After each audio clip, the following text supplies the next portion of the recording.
Gente, eu hoje vou conversar com uma super amiga de mestrado, uma mulher inteligentíssima, prodígio, que eu tenho um prazerzaço de saber mais hoje. E a gente convidou aqui na PUC7 para ela conversar com a gente pela pouca idade, pelo excesso de experiência que a Letícia tem, né?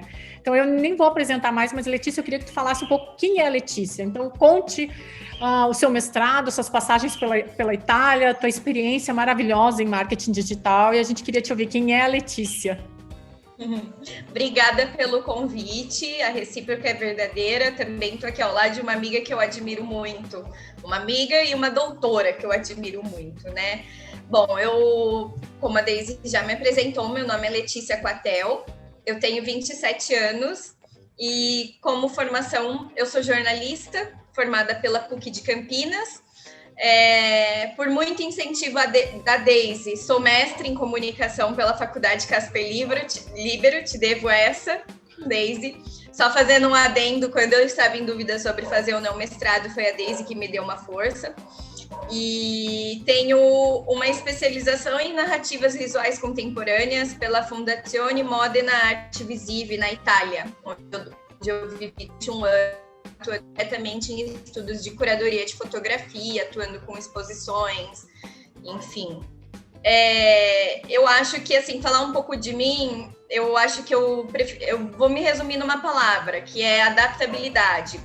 Tudo que eu achei que a minha carreira fosse para onde a minha carreira iria, ela foi para outro lado. E é igualmente maravilhoso. Eu aceitei esses desafios que a minha vida profissional me trouxe, abracei e eu acho que eu posso falar que eu sou uma pessoa muito feliz profissionalmente hoje, mesmo tendo desenhado uma coisa extremamente diferente do que eu imaginava para mim, né? Como todo jornalista, eu esperava atuar com jornalismo de investigação, etc e tal, e não foi bem isso, né? Mas eu tenho uma atuação aí com jornalismo, né? Meu primeiro emprego foi na afiliada da Record em Campinas, eu sou de Campinas. Atuei direto ali na produção, nas pautas, na apuração de denúncias. Depois eu fui ter uma experiência com assessoria de imprensa, no atendimento de clientes como o Senac, do interior, uma construtora, um outro colégio alemão. Então, acabei indo para assessoria. Depois eu fui para uma assessoria de imprensa que atendia artistas, e depois eu volto para a redação, só que ali na Editora Abril, já em São Paulo, para um trabalho temporário, onde eu ocupei um pouco ali na Contigo e no M de Mulher, né? No M de Mulher, posso falar que foi minha primeira experiência assim, no digital, pensando um pouco mais no digital. E aí, depois dessa experiência, foi quando eu resolvi fazer mestrado, né? O mercado não estava muito aquecido, principalmente no jornalismo, dizendo, e eu resolvi que era hora de focar em algum estudo, né? Então, eu resolvi que aquele era o momento certo. Aí, nisso, eu fui chamada para ser editora no Yahoo, onde eu fiquei à frente de notícias e finanças, especificamente cuidando de homepage e de redes sociais, né? Eu acho que é muito interessante falar dessa experiência do Yahoo, porque o Yahoo, assim, quando eu entrei lá para ser editora dessas frentes de notícias e finanças, né, a gente tinha metas que vinham de fora, que era para atrair audiência por meio da homepage, né? Então, como que eu trago a audiência da pessoa? Só que de onde vem a audiência da homepage do Yahoo? De quem tem e-mail, @Yahoo, né? O Yahoo, na época que eu trabalhei lá, ele não era uma referência como site de notícias. Você pensa, eu vou me informar sobre a Operação Lava Jato. Você não pensa, vou entrar no Yahoo e me informar sobre a Operação Lava Jato. Você está ali porque você tem o e-mail, porque você precisa estar ali. E aí, organicamente, você acaba consumindo o conteúdo que está ali, né? Então, a gente tinha uma meta de trazer a audiência dessas pessoas para lá. E, obviamente, que a questão do e-mail foi ficando mais enfraquecida, até porque o Gmail ganhou muito espaço, as pessoas, elas acabam mudando, acabam usando menos aquele e-mail, enfim. A gente começou a ter, eu não vou dizer problemas, mas a gente precisava de mais números, de mais audiência, né? E a forma que a gente encontrou, né, que a meta, não é nem que a gente encontrou, começou a vir uma meta de fora, né, um consenso Yahoo global, de que a gente precisava trazer audiência por meio das redes sociais. Então, o meu trabalho teve totalmente uma virada mesmo, assim, eu praticamente não cuidava mais de homepage, que era a menina dos olhos, e passei com o time onde eu estava a cuidar de redes sociais, pensar estratégias agressivas para redes sociais, e não só no sentido de converter a audiência, né? Claro, converter a audiência era muito importante para a gente ali, porém, a gente precisava ter uma página muito forte, né? Não adianta eu só ficar ali compartilhando notícias, compartilhando link, se eu não entender o funcionamento de cada rede social, se eu não entender o comportamento de cada rede social, se eu não entender a linguagem de cada rede social, e se eu não trabalhar no desenvolvimento dessa página, do ponto de vista do engajamento, do crescimento orgânico, ou até mesmo do impulsionamento de mídia. Então, era uma novidade, eu nunca tinha atuado com redes sociais, e foi do Yahoo que veio esse primeiro desafio, né? Então, a gente precisava deixar a página parruda, então a gente precisava muitas vezes pensar em conteúdos exclusivos para redes sociais. Não eram conteúdos que estariam em yahoo.com.br, eram vídeos produzidos exclusivamente para redes sociais, conteúdos produzidos exclusivamente para redes sociais, porque é só assim que a página cresceria, né? Não era só a gente pegando o link do Yahoo e jogando lá. Então, esse aprofundamento em redes sociais foi isso, né? Eu acho que hoje em dia, grande parte da audiência dos veículos vem das redes sociais, né? Eu tô ali, eu entro no Twitter, eu vejo que as pessoas estão compartilhando link, eu entro. É assim que eu entro, é assim que as pessoas estão se comportando, não é? Então, eu acho que as redes sociais, elas viraram a grande curadora, para o bem e para o mal, os grandes curadores desse universo, né?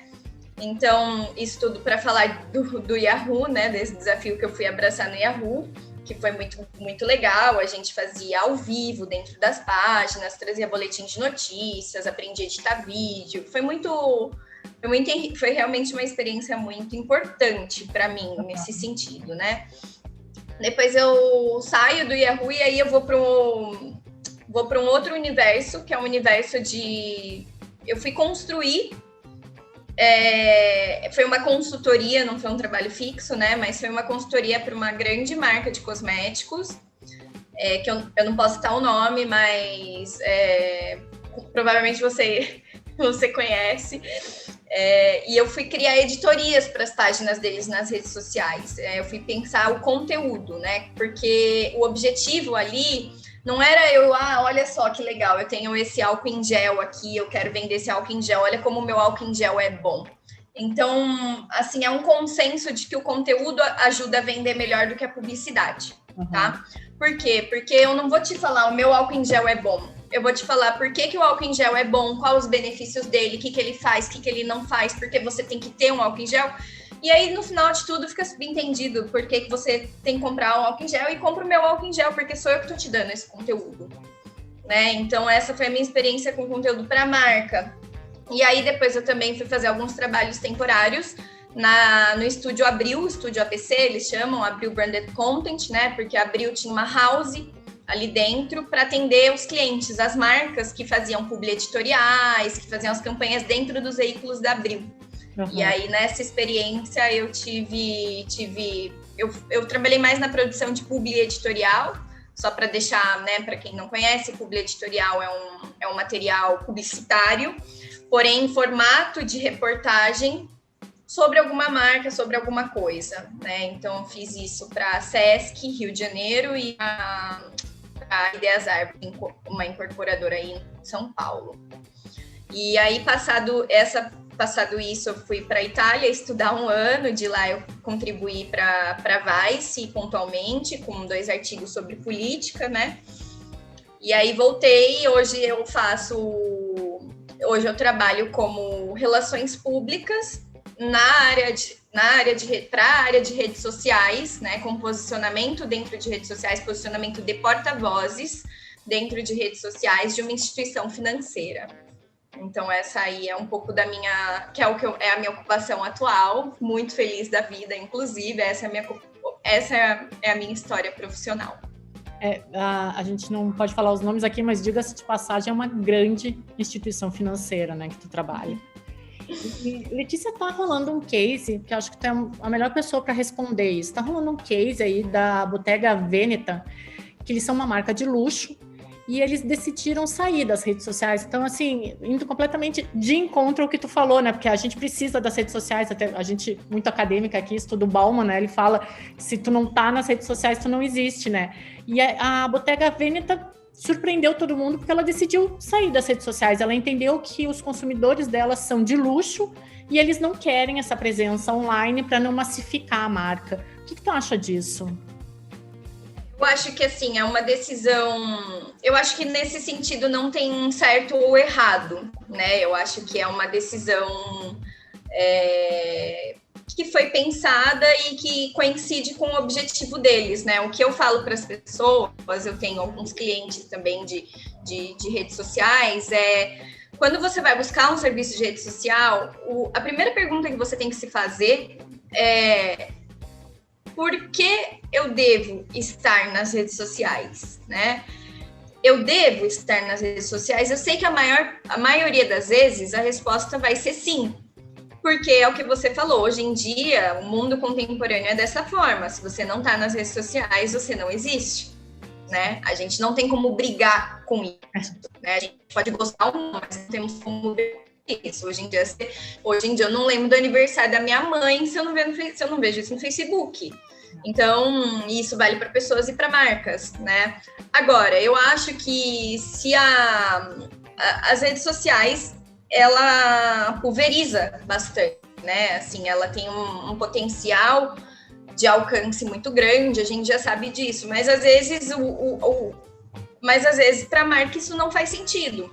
Principalmente quando a gente está falando de uma marca de alto luxo que quer valorizar o que ela está vendendo, para ela talvez realmente não faça sentido, porque o cliente que vai chegar nela talvez não chegue pelo Instagram. Talvez a possibilidade dela conseguir um cliente para peças assim que vão ser absurdamente caras, que é um público extremamente segmentado, não vai vir do Instagram mesmo, né? Talvez ela vá atingir no Instagram pelo contrário, pessoas que não vão consumi-la. Então, talvez não faça sentido. Acho que não tem certo ou errado. Acho que é uma decisão baseada em objetivos. Uhum. A Folha de São Paulo, do outro lado, né? Não estou falando de marca, tudo bem, estou falando de um veículo de notícias. Mas a Folha de São Paulo também optou por...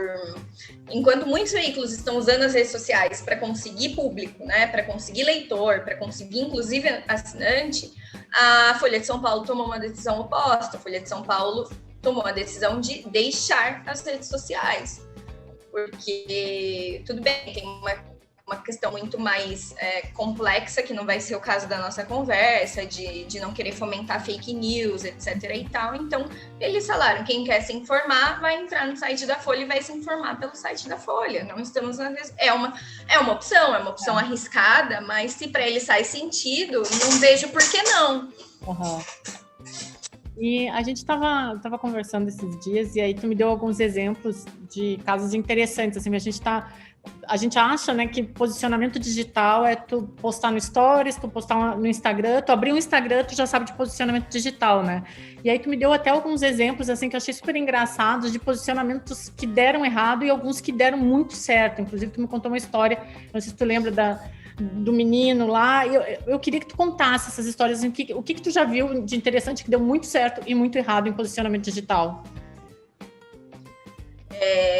Olha, assim, quando você entra para esse universo de redes sociais, uma coisa que as pessoas têm que ter na cabeça, né, eu vejo como coração, né, o passo número 1 de redes sociais, alguns lugares, o mercado chama de monitoramento, né? Monitoramento são aquelas pessoas que ficam interagindo, respondendo a dúvidas, é o saque, né? É o novo saque. Só que muitas vezes isso é visto de uma forma muito menor do que deveria, né? As pessoas acham que eu posso colocar ali qualquer pessoa para responder qualquer coisa, e não é, né? O monitoramento, ele precisa, é onde você vai construir, onde vai começar a construir a tua reputação como marca, é onde vai também, por outro lado, ocorrer a sua crise se você não tiver aquilo bem estruturado. Por que eu falo isso? Porque o monitoramento, né, que é esse saque, é ele que está em contato com o cliente. Então, se ele não conhecer a linguagem, o funcionamento de redes sociais, e hoje as redes sociais, elas te dão ainda mais liberdade de conhecer esse cliente. Você pode ir na página dele, ver o que ele pensa, o que ele fala, o que ele faz. Então, você pode se aproximar muito mais dele, por causa das redes sociais, conhecer muito mais o perfil dele. E aí, eu acho que desse trabalho, né, dessa roda que gira o monitoramento, você pode pescar oportunidades, né, de cases. Tem coisas que são bobas, que podem passar super batidas, mas que se você tem alguém com um olhar mais sensível, mais estratégico de comunicação, relações públicas, você pode dar um golaço, né? E eu vou te dar um exemplo, né? Um exemplo deste é um menino acionou as redes sociais lá de onde eu trabalho, mencionando que o bloquinho, que a mãe dele havia ganhado um bloquinho na agência, um bloquinho como esse aqui que eu tô usando, um bloquinho. E ele queria muito um bloquinho. E aí, às vezes, na cabeça das pessoas, gente, o moleque é um bloquinho, manda um bloquinho para ele e acabou, nem manda, fala que acabou o bloquinho. Então, e aí a pessoa que capturou essa conversa, porque você tem que pensar que são várias pessoas no monitoramento, pelo menos no lugar que eu trabalho, é muito grande, 24 horas, 7 dias por semana, a pessoa que capturou essa conversa, ela teve a sensibilidade de tentar entender o porquê que esse bloquinho era importante para esse menino, né?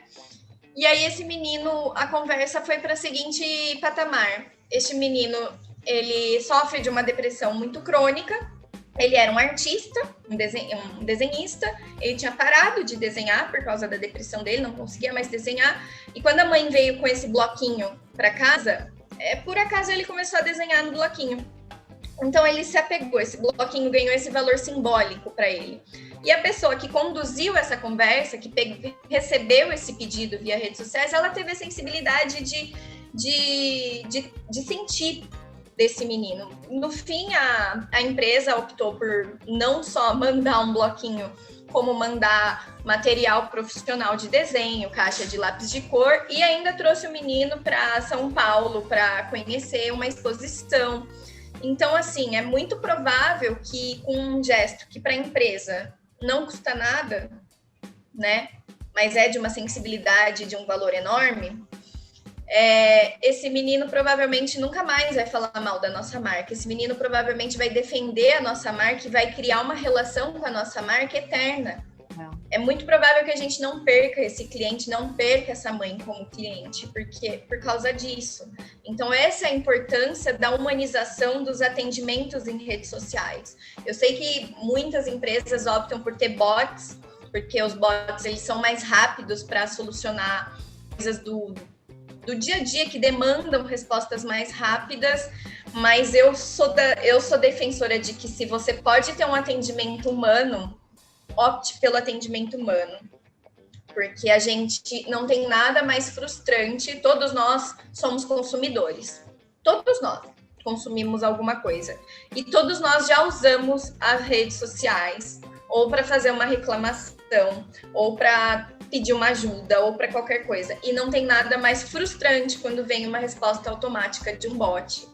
Então, quando você se sente atendido, você sente que aquela pessoa conversou com você, você desarma, mesmo que você esteja com raiva eu tô falando, tudo bem, tô falando de um menino que foi pedir um bloquinho, é uma situação diferente, mas mesmo quando você tá com raiva da marca, se a marca te trata bem nesse atendimento, se a marca ela se aproxima de você, ela fala como se ela estivesse aqui com você, você desarma. Isso é psicologia, você desarma, você se sente até com vergonha de xingar a marca, porque eles foram super atenciosos, cara. Eu tava aqui xingando, esperneando, e eles te atenderam super bem.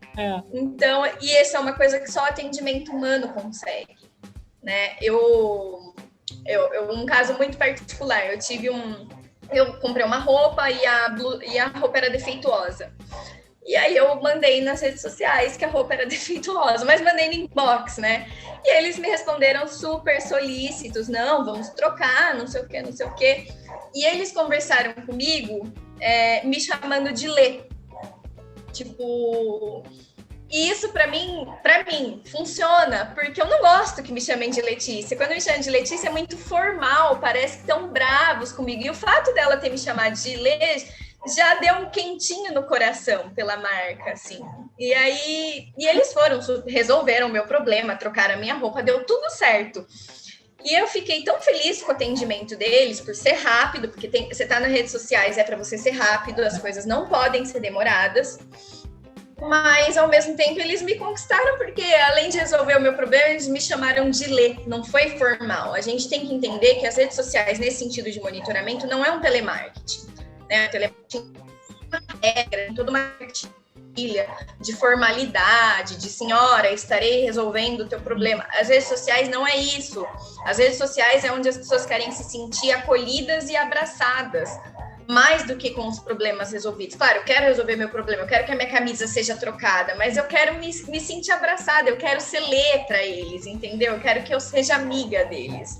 Esse é o comportamento das redes sociais, é por isso que eu falo que estar nas redes sociais, trabalhar com redes sociais, é mais entender sobre comportamento humano do que sobre digital, né? Apertar um publicar é fácil, entender o comportamento humano é difícil. E aí eu trago até um exemplo de uma palestra que eu assisti. Eu assisti uma palestra com o André Iorio, inclusive é um influencer dentro do LinkedIn hoje. O André Iorio é um italiano de Gênova, mas estabelecido no Brasil já faz um bom tempo. Por que ele veio para o Brasil? Ele trouxe o Tinder para o Brasil. Ele é ninguém menos que trouxe o aplicativo Tinder para o Brasil. Hoje ele é responsável pela transformação digital da L'Oréal. E ele falou que quando o Tinder começou e era um escritório com 6 pessoas, o Tinder é uma empresa de tecnologia, tá? Ele é uma empresa de aplicativo, é uma empresa de tecnologia. O que o Tinder fez? Bem no comecinho, contratou sociólogos para entender as novas relações. Porque não adianta você fazer um aplicativo com uma interface maravilhosa, com uma usabilidade maravilhosa, se você não entender do comportamento humano, se você não entregar o que as pessoas estão esperando. E isso é comportamento humano. Então, antes de olhar para o digital e para as redes sociais, a gente tem que olhar para o comportamento humano. É ele que vai dar todas as pistas. Você pode fazer... É por isso que essa união da tecnologia e do humano, ela é necessária. Porque nem a tecnologia anda sozinha. O humano, a parte humana, ela andou sozinha há muito tempo sem a tecnologia. Mas a tecnologia nunca vai andar sozinha sem o ser humano. Então, esse casamento, ele nunca pode deixar de existir. O comportamento humano é onde está a chave de todas as decisões. Se você não entende quem é o seu público, se você não entende de redes sociais, se você não entende comportamento de redes sociais, não adianta você estar ali. Não adianta você estar ali criando uma resposta padrão. Você talvez funcione, mas não do jeito que poderia funcionar, não com a grandeza que poderia funcionar. Tudo é estratégia, e a estratégia vem de entender o comportamento humano. É assim que eu penso, é assim que eu vislumbro as coisas, né? Tipo, eu não posso tirar as coisas da minha cabeça, eu preciso entender para onde o comportamento humano está indo. Então, as pessoas estão no celular, para que eu vou criar? Por que eu vou criar um site orientado para desktop se as pessoas estão consumindo o site no celular? Eu ia entrar no site do celular, o site não dá para ver nada, você tem que ficar dando zoom. Então, é nesse sentido que o comportamento humano é um fator decisivo para o negócio dar certo, seja no digital ou não. Olha, Lê, obrigada. Assim, a gente tem um tempo um pouco mais reduzido aqui. Uma aula, como sempre, eu sempre falo, assim, é fantástica, tudo que tu faz é maravilhoso, a gente te agradece demais aqui. Eu espero que as pessoas que vão assistir esse vídeo gostem, com certeza vão gostar. E assim, a gente da Porque7 aqui, e eu falo em nome de todo mundo, a gente admira muito. Obrigada, Lê. Imagina. Obrigada, amiga. Obrigada, Gabi. Um beijo.